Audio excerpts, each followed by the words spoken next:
बिस्मिल्लाहिर्रहमानिर्रहीम। अस्सलाम वालेकुम स्टूडेंट्स।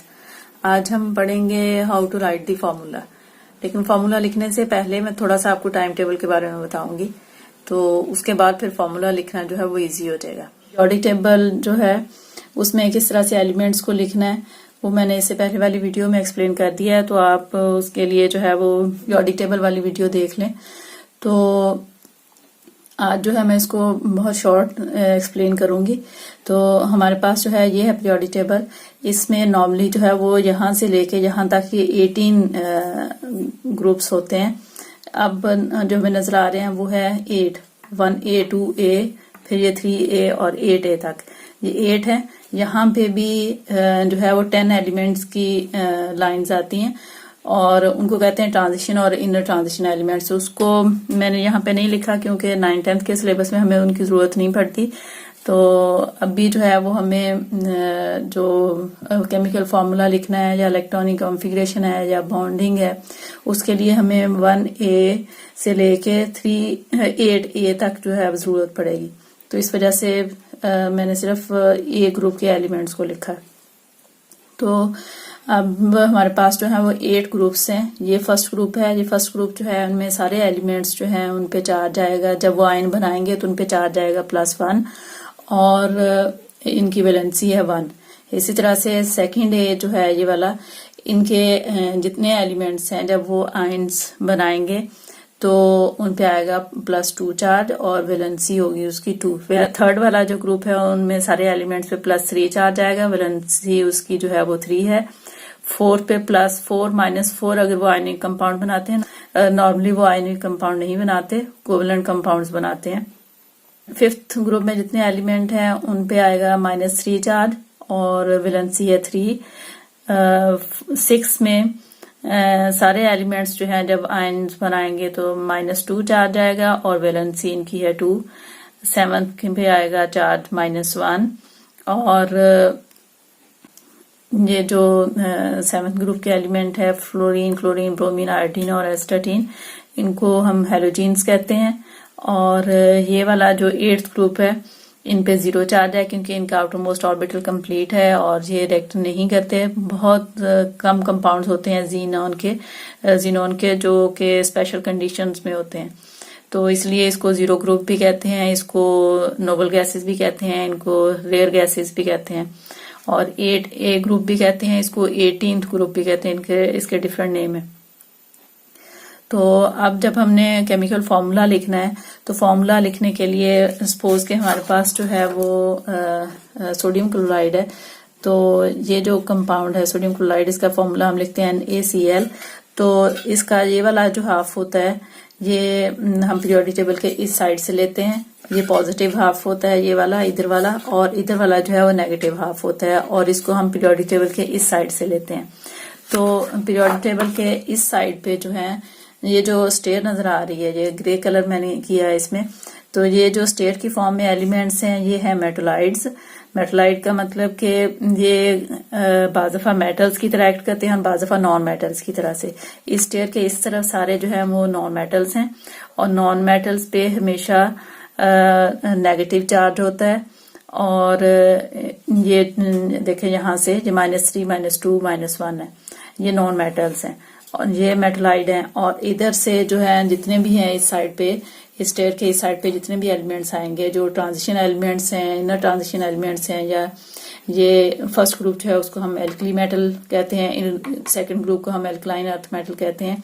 ये सारे एलिमेंट्स जो हैं इन पे पॉजिटिव चार्ज आता है जब ये आयन्स बनाते हैं। तो जिस तरह से पीरियोडिक टेबल में इसकी अरेंजमेंट है इसी तरह से फार्मूला में भी अरेंजमेंट है। पीरियोडिक टेबल में भी इस साइड पे पॉजिटिव है और इस साइड पे नेगेटिव है। जब हम फार्मूला लिखेंगे तब भी इस साइड पे पॉजिटिव और इस साइड पे नेगेटिव पार्ट आएगा इसका। तो जब भी हमने फार्मूला लिखना है तो सबसे पहले जो है वो सबसे पहले वाला फार्मूला का जो पार्ट है इधर वाला लेफ्ट साइड वाला, उस पे पॉजिटिव चार्ज है, उसको हमने इस साइड पे देखना है और ये वाले चार्जेस जो हैं ये हमने इस पे लगाने हैं। और जो इधर वाला पार्ट है उस पे हमेशा नेगेटिव चार्ज होता है और वो नॉन मेटल होता है और उसको हमने पीरियोडिक टेबल के इस साइड पे देखना है। अब सबसे पहले इसकी डेफिनेशन देखेंगे कि डेफिनेशन में फॉर्मूला जो है, केमिकल फॉर्मूला को कैसे डिफाइन करेंगे। जैसे हम किसी भी एलिमेंट को उसके सिंबल से रिप्रेजेंट करते हैं। फॉर एग्जांपल हमारे पास यहाँ पे हाइड्रोजन है, तो हम हाइड्रोजन को HYDROGEN इतने लंबे स्पेलिंग लिखने की बजाय हम उसको सिंबल से रिप्रेजेंट करते हैं। सिंपल H लिख देंगे, H का मतलब हाइड्रोजन है। तो इसी तरह से केमिकल फॉर्मूला जो है, जो कंपाउंड्स हैं, उस कंपाउंड, किसी भी कंपाउंड का पूरा नाम लिखने की बजाय हम उसका केमिकल फॉर्मूला लिख देते हैं। फॉर एग्जांपल हमारे पास है सल्फ्यूरिक एसिड, हम लिखेंगे H2SO4। तो अब H2SO4 लिखेंगे तो इसका मतलब है ये सल्फ्यूरिक एसिड है। कि पूरा नाम लिखने की बजाय हम किसी भी कंपाउंड को सिंबॉलिकली किस तरह से रिप्रेजेंट करते हैं, तो वो सिंबल की फॉर्म में जब हम किसी कंपाउंड को रिप्रेजेंट करते हैं तो वो उसका केमिकल फॉर्मूला है। केमिकल फॉर्मूला लिखने के बहुत से फायदे हैं। फॉर्मूला जो है वो किसी भी सब्सटेंस के नेम को रिप्रेजेंट करता है। जैसे सल्फ्यूरिक एसिड है तो ये इसके नेम को रिप्रेजेंट कर रहा है। हम इसको सल्फ्यूरिक एसिड लिखने की बजाय लिखेंगे H2SO4 और ये सल्फ्यूरिक एसिड को रिप्रेजेंट कर रहा है। उसके बाद उसमें कौन कौन से एलिमेंट है सल्फ्यूरिक एसिड में, अब हमारे पास है हाइड्रोजन है, सल्फर है और ऑक्सीजन है। ये एलिमेंट्स है। इसे हमें फॉर्मूला से हमें ये भी पता चलता है कि इसमें कौन कौन से एलिमेंट्स है। फिर उसमें ये भी पता चल जाएगा नंबर 3 पे कि कौन सा एलिमेंट जो है उसकी कितनी क्वांटिटी है। पहले ये क्वालिटी है उसकी। क्वालिटी में हम ये देखते हैं कि कौन से एलिमेंट्स है, क्वांटिटी में ये देखते हैं कौन सा एलिमेंट जो है वो उसकी कितनी परसेंटेज है। यहाँ पे 2 हाइड्रोजन है, हाइड्रोजन जो है वो 2 है, सल्फर 1 है और ऑक्सीजन 4 है। उसके बाद जो है हम उसका मैस भी कैलकुलेट कर सकते हैं। आगे जो है वो नेक्स्ट टॉपिक जो आ रहा है उसमें है कि फॉर्मूला, केमिकल फॉर्मूला या मॉलिक्यूलर फॉर्मूला जो है उसका हमने मैस, या किसी भी एलिमेंट का, किसी भी कंपाउंड का या किसी रेडिकल का जब आपने मैस फाइंड करना है तो वो कैसे करना है। तो केमिकल फॉर्मूला से हम मैस भी कैलकुलेट कर सकते हैं, ग्राम्स में भी और एटॉमिक मैस यूनिट में भी। और उसके बाद फिर ये केमिकल फॉर्मूला जो है वो आयनिक और मॉलिक्यूलर कंपाउंड में, आयनिक कंपाउंड में उसके फॉर्मूला यूनिट को रिप्रेजेंट करता है। जैसे सोडियम क्लोराइड है तो सोडियम क्लोराइड जो है वो आयनिक कंपाउंड है, उसका एक फॉर्मूला यूनिट जो है वो NaCl है। और सल्फ्यूरिक एसिड जो है या वाटर है हमारे पास, तो ये मॉलिक्यूलर कंपाउंड है और इसको हम कहते हैं ये कोवलेंट कंपाउंड है।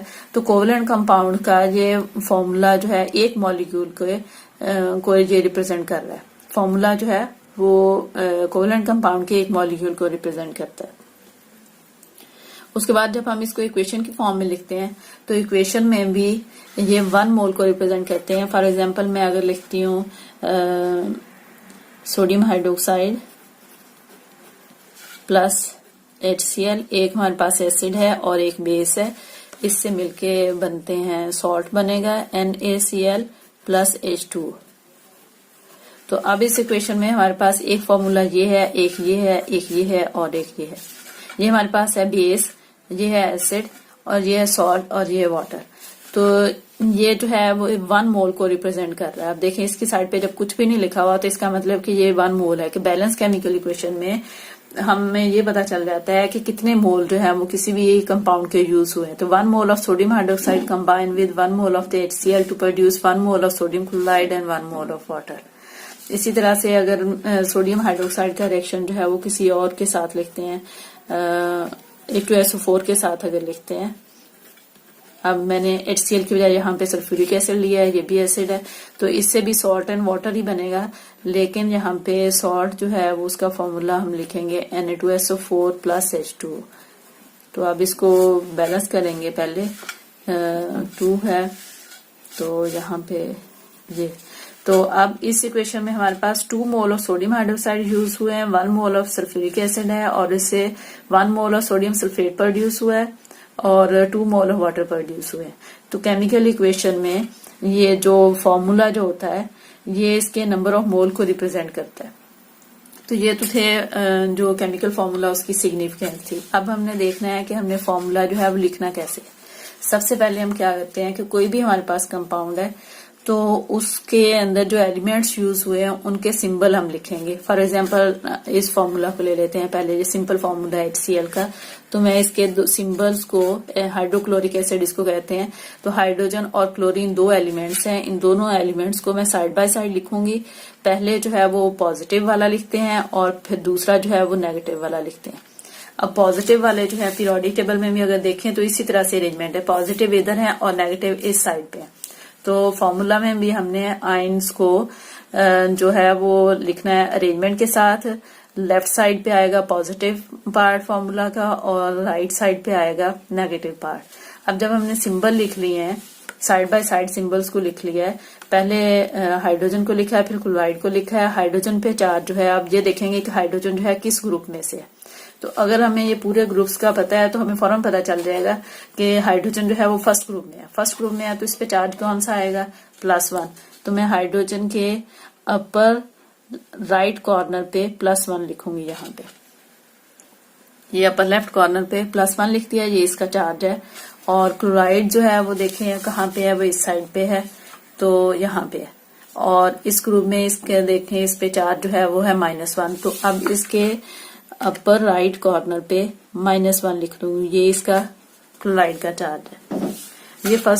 ये सेकंड स्टेप था। फर्स्ट स्टेप में हमने पहले सिर्फ सिंबल लिखे side by side. Second step में हमने क्या किया है कि उसके ऊपर चार्जेस लिखे हैं, उन एलिमेंट्स को पीरियोडिक टेबल में देखा। देखने के बाद हमने ये देखा इस ग्रुप में कौन सा चार्ज है, +1 है, 2 है, 3 है, जितना भी है वो हमने उसके ऊपर लिख दिया। अब जो थर्ड स्टेप आएगा उस स्टेप में हमने इनके जो चार्जेस हैं उनको हमने क्रॉस वे से इनको ट्रांसफर करना है। इसका चार्ज जो है वो इस एलिमेंट के लोअर राइट कॉर्नर में लिखेंगे और ये वाला चार्ज जो है इसका हम दूसरे एलिमेंट के लोअर राइट कॉर्नर पे लिखेंगे। तो अब देखें हाइड्रोजन जो है, लेकिन चार्ज को हमने साइन के बगैर लिखना है। इसको साइन के बगैर जो है हम इसको कहते हैं इसकी वैलेंसी है। तो अब जब इसने जो है वो इसके नीचे यहाँ पे आना है और ये -1 था तो हमने माइनस के बगैर इसको लिखना है। ये आ गया यहाँ पे 1। उसके बाद क्लोराइड लिखा और क्लोराइड के नीचे यहाँ पे इसके लोअर राइट कॉर्नर पे जो है इसने आना है। तो ये जब आएगा यहाँ पे तो ये भी 1 लिखेंगे, हमने प्लस इसके साथ नहीं लिखना। नेक्स्ट स्टेप में क्या करना है कि अगर तो 1 हम नहीं लिखते, हम इसको जो है रिमूव कर देते हैं। अगर दोनों के नीचे 2 होगा उसको भी रिमूव कर देंगे, 3 होगा वो भी रिमूव कर देंगे। अगर डिफरेंट होंगे तो फिर हम लिखेंगे। अब यहाँ पे दोनों सेम थे, हमने इन दोनों को कैंसिल कर दिया तो ये हमारे पास फॉर्मूला बन गया HCl। ये हाइड्रोक्लोरिक एसिड का फॉर्मूला हमारे पास आ गया। अब हम वो एग्जांपल लेंगे जिसमें जो चार्जेस हैं वो डिफरेंट है। अब यहाँ पे +1 और -1 दोनों पे चार्जेस जो थे अपोजिट साइन था लेकिन नंबर सेम था। अब यहाँ पे कैल्शियम और क्लोराइड हमने पहले सिंबल लिख लिया, ये पॉजिटिव है ये नेगेटिव है। अब कैल्शियम हम ढूंढेंगे पीरियोडिक टेबल में कि कहाँ पे है, तो ये यहाँ पे इसमें आ गया कैल्शियम, इसकी है ऑक्सीडेशन स्टेट +2। तो अब इसके अपर राइट कॉर्नर पे कैल्शियम के हम लिखेंगे +2। इसके बाद क्लोराइड जो है वो यहाँ पे है, ये -1 है, इसके अपर राइट कॉर्नर पे हमने -1 लिख दिया। अब हमने इनके चार्जेस जो हैं उनको ट्रांसफर करना है। तो पहले लिखेंगे Ca के लोअर राइट कॉर्नर पे हमने इसको लेके आना है, तो ये आ जाएगा 1। साइन जो है उसके बगैर हमने लिखा 1 और ये वाला जो है इसने इसके लोअर राइट कॉर्नर पे आना है, तो Cl और इसके आएगा 2। तो अब हमारे पास जो फॉर्मूला बनेगा वो बनेगा CaCl2। हम अब यहाँ पे 1 नहीं लिखेंगे क्योंकि 1 जब कुछ भी नहीं होता तो उसका मतलब 1 होता है, तो इसलिए 1 को इग्नोर कर देते हैं। तो कैल्शियम क्लोराइड का फॉर्मूला हमारे पास आ गया CaCl2।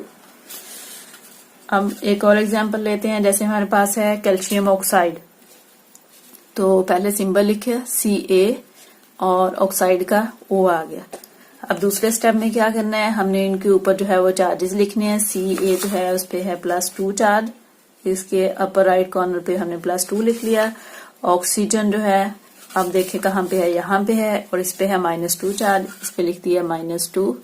सेकंड स्टेप में हम क्या करेंगे, ये जो है इसने इसके लोअर राइट कॉर्नर पे जाना है और इसने इसके लोअर राइट कॉर्नर पे जाना है। तो Ca जो है उसके नीचे भी 2 आएगा साइन के बगैर और इसके नीचे भी 2 आएगा। अब दोनों सेम है इसलिए हम इसको कैंसिल कर देंगे। यहाँ पे डिफरेंट थे तो इसलिए हमने 1 को तो लिखा ही नहीं और इसको हमने लिखा है।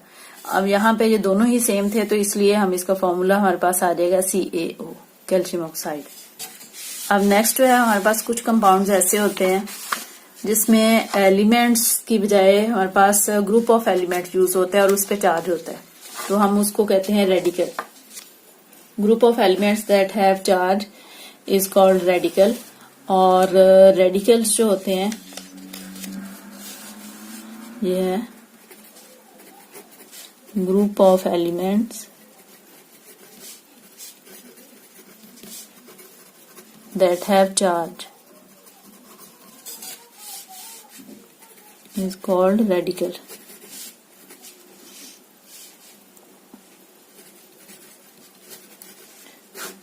फॉर एग्जाम्पल हमारे पास जो है वो है SO4, ये सल्फर और ऑक्सीजन दो एलिमेंट्स हैं और इन दोनों के मिलने से हमारे पास जो है एक रेडिकल बना है और इसके ऊपर जो है वो -2 चार्ज है। अब इसको हम कहेंगे ये रेडिकल है। इसी तरह से OH है, दो एलिमेंट्स है ऑक्सीजन और हाइड्रोजन, इस पे चार्ज है -1।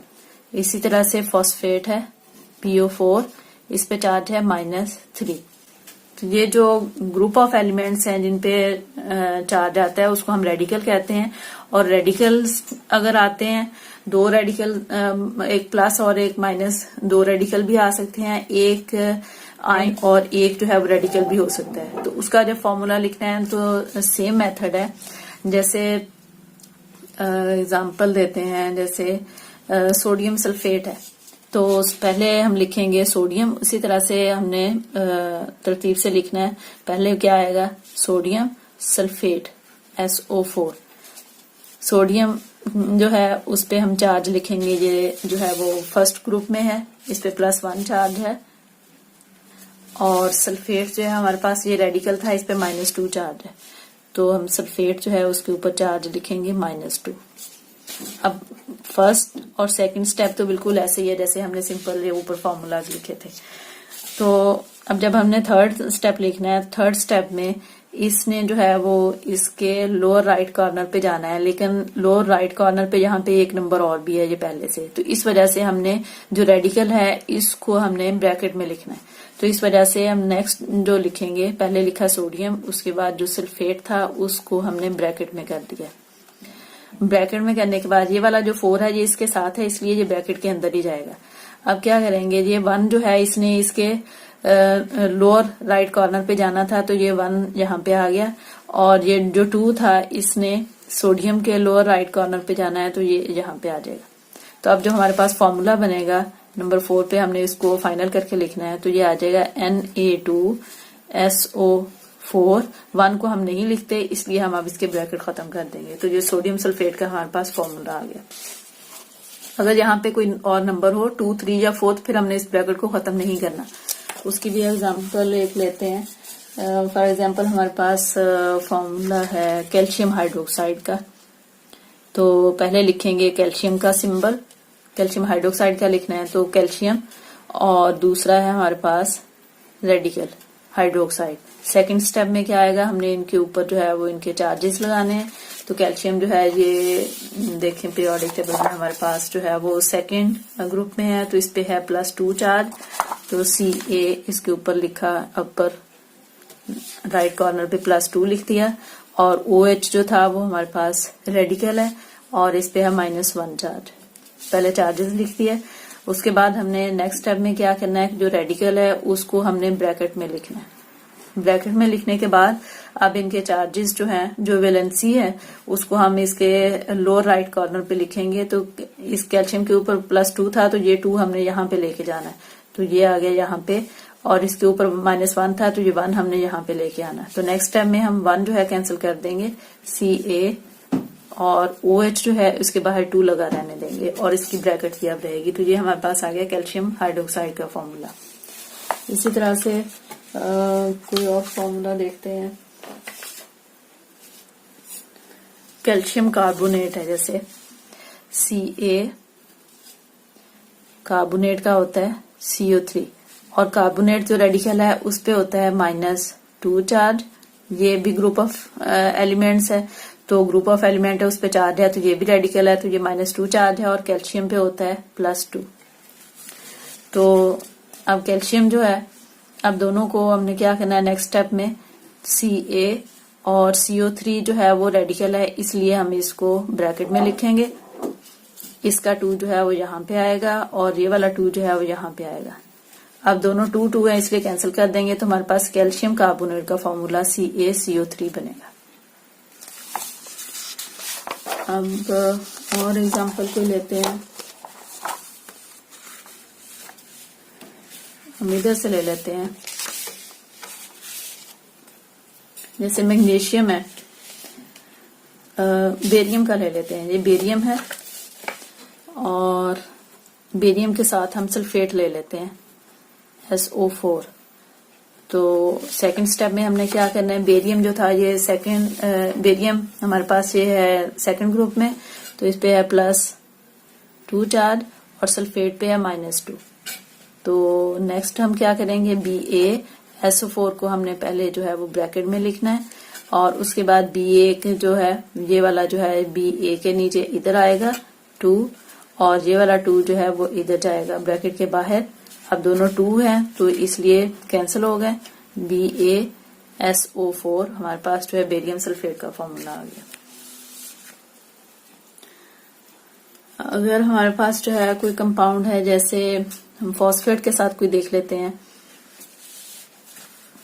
तो जैसे एल्यूमिनियम है, ये +3, हमेशा प्लस वाला एक लेना और एक माइनस वाला लेना। तो ये एल्यूमिनियम है, एल्यूमिनियम के साथ हम ले लेते हैं क्लोराइड। तो पहले हम सिंबल लिखेंगे एल्यूमिनियम और क्लोराइड। सेकंड स्टेप में क्या आएगा, एल्यूमिनियम जो है वो किस में था, ये इस ग्रुप में है, तो इस पे चार्ज जो है हमारे पास है +3, तो एल्यूमिनियम पे आएगा +3 और क्लोराइड जो है इधर है तो इस पे आ जाएगा -1। नेक्स्ट में अब ये हमारे पास जो है वो रेडिकल नहीं है, सिंपल है फॉर्मूला। तो अब ये जो है 3, इसका जो क्लोराइड का 1 था वो आएगा यहाँ पे और एल्यूमिनियम का जो 3 है वो क्लोराइड के इस साइड पे जाएगा, तो 3 आ जाएगा। तो हमारे पास जो है AlCl3, एल्यूमिनियम क्लोराइड का ये फॉर्मूला बन गया। हम फॉस्फेट के साथ लेते हैं, मैग्नीशियम फॉस्फेट का कर लेते हैं। ये है magnesium Mg phosphate PO4। Mg जो है उस पे है +2 चार्ज और फॉस्फेट पे होता है -3। तो अब नेक्स्ट हमने क्या करना है, Mg PO4 को हमने पहले ब्रैकेट में लिख दिया। अब मैग्नीशियम पे +2 चार्ज था तो इसका +2 जो है वो कहाँ जाएगा, यहाँ पे, तो ये आ जाएगा इधर। और फॉस्फेट पे -3 था तो ये इसने मैग्नीशियम के यहाँ पे आना है, तो ये आ जाएगा यहाँ पे। तो ये हमारे पास फॉर्मूला बनेगा Mg3PO4 ट्वाइस, हम इसको ट्वाइस पढ़ेंगे, Mg3PO4 ट्वाइस। अच्छा, उसके बाद आपकी बुक में जो है वो फॉर्मूला दिया हुआ है फेरस सल्फेट और फेरिक सल्फेट का। तो इसके लिए जो है वो हमने पहले भी पढ़ा था कि फेरिस और फेरिक में क्या फर्क है। सिंबल हम लिखेंगे, ये आयरन है। आयरन जो है वो एलिमेंट है जिनकी वैलेंसी जो है वेरिएबल होती है, मतलब डिफरेंट होती है। तो फेरस पे +2 चार्ज है और फेरिक पे जो है हम जब लिखते हैं 2 एलिमेंट्स हो, एक की वैलेंसी कम हो एक की ज्यादा हो, तो जो कम वाला होता है उसके साथ अस लगाते हैं, ज्यादा वाले के साथ एक लगाते हैं। तो हम इसको लगाएंगे फेरस और इसको लिखेंगे फेरिक। तो अब हमारे पास जो कंपाउंड है फॉर्मूला जिसका हमने लिखना है, एक है फेरस सल्फेट FeSO4 और दूसरा है फेरिक सल्फेट FeSO4। अब हमने सिंबल तो ऐसे ही लिखने हैं पहले। फेरस सल्फेट का जब हमने लिखना है तो यहाँ पे Fe की वैलेंसी जो है वो 2 है, तो हम चार्ज इस पे लिखेंगे +2 और जो सल्फेट है ये होता है -2। तो अब 2 जो है यहाँ पे आएगा, इसका 2 उधर जाएगा। सेकंड स्टेप में हमने क्या करना है, FeSO4 क्योंकि ग्रुप ऑफ एलिमेंट्स है और ये रेडिकल है इसलिए हमने इसको ब्रैकेट में लिखा। ये वाला 2 जो है यहाँ पे आएगा और ये वाला 2 जो है यहाँ पे आएगा, और क्योंकि दोनों सेम है तो हम इसका फॉर्मूला लिखेंगे FeSO4। ये हमारे पास आ गया फेरस सल्फेट इसको लिखेंगे FeRROUS, फेरस सल्फेट। नेक्स्ट हमारे पास था फेरिक सल्फेट। फेरिक सल्फेट में हमने FeSO4 पहले सिंबल्स लिखे। फेरिक जो है उस पे चार्ज है +3 और सल्फेट पे आ गया -2। तो नेक्स्ट में क्या करना है कि हमने सल्फेट जो है, क्योंकि ये रेडिकल है, इसको हमने ब्रैकेट में लिख दिया। ये +3 जो है इसका जो चार्ज है ये यहाँ पे जाएगा, तो लिखेंगे 3, और ये 2 जो है ये यहाँ पे आएगा। तो अब हमारे पास जो फेरिक सल्फेट है उसका फॉर्मूला बनेगा Fe2SO4 थ्राइस। 2 को हमने पढ़ा था, जैसे मैग्नीशियम सल्फेट को पढ़ा था Mg3PO4 ट्वाइस। ये मैग्नीशियम फॉस्फेट है, हमने इसको ट्वाइस पढ़ा था, 2 था बाहर। और यहाँ पे Fe2SO4 थ्राइस पढ़ा है, 3 टाइम है, तो हम FeSO4 3 नहीं पढ़ेंगे, इसको पढ़ेंगे Fe2SO4 थ्राइस। तो ये आ गया फेरिक सल्फेट। Ferric sulphate. तो इसी के साथ ही आज का टॉपिक खत्म करते हैं। नेक्स्ट टाइम हम पढ़ेंगे empirical formula and molecular formula. तो अगर आप चैनल पे न्यू है तो चैनल को सब्सक्राइब करें और बेल आइकन को भी प्रेस करें। और इसी के साथ ही मुझे इजाजत दें। अल्लाह हाफिज।